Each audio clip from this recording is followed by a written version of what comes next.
Hej og velkommen. I dag har jeg tænkt mig at så vise jer, hvordan I laver sådan en. Det er en lille papirstjerne ud af ganske almindelige stjernestrimler.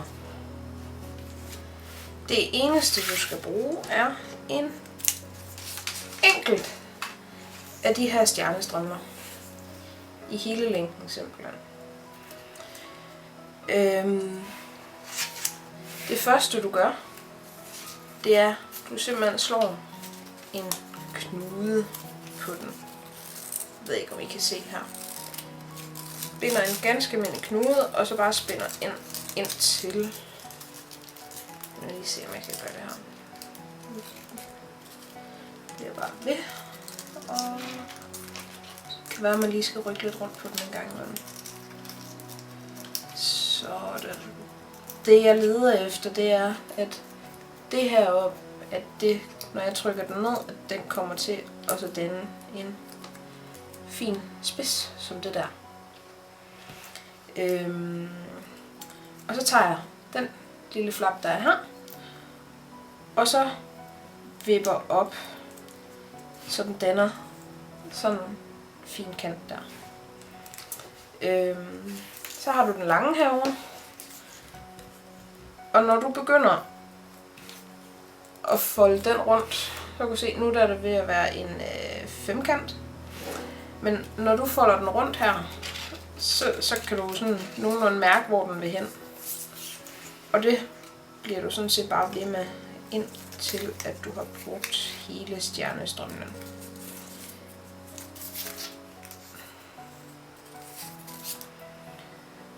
Det eneste, der er vigtigt, det er, at du sørger for, at den bliver ved med at følge kanterne rigtig fint, så du får nogle pæne, skarpe kanter.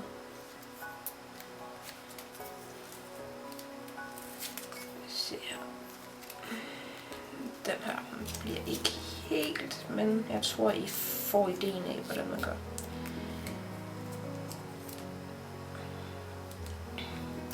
Jeg kan se heromme, når jeg lige venter mig. Det jeg endte med at få, det var sådan et stykke her. Og efter min mening, så er den lige en tand for lang, så jeg tager det i min saks. Og så klipper jeg lige noget af her. Fordi at det du skal nu, det er, at du tager den her flap, og så putter ned i den lille lomme, der er hernede. Sådan. Så den faktisk holder sig selv. Det du har nu, det er en fin lille femkant. Forhåbentlig med meget skarpe kanter. Og for at få den her til at se sådan ud, så plejer jeg også at bruge enten min negle eller en lineal. Fordi det du kan, det er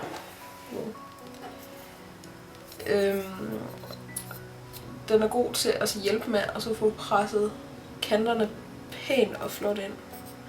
Og det gør du sådan set bare hele vejen rundt, indtil den ligesom popper ud.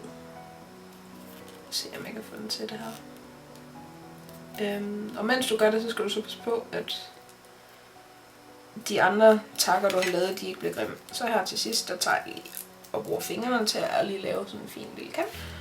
Og så har vi 2 fine små stjerner.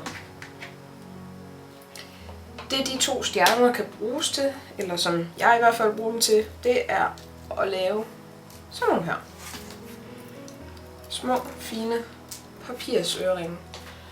Det eneste, der kunne være en god idé, når det er, at du laver papirsøreringe, det er måske også at give dem en gang lak, når det er, at du er færdig. Fordi i tilfælde, at du har dem på, når det regner udenfor, så ved jeg ikke, hvordan de reagerer. Det har jeg ikke selv prøvet endnu. Men her er de fine små papirsøreringe, lavet ud af dem her, som er lavet ud af det der. Nemmere bliver det vist ikke.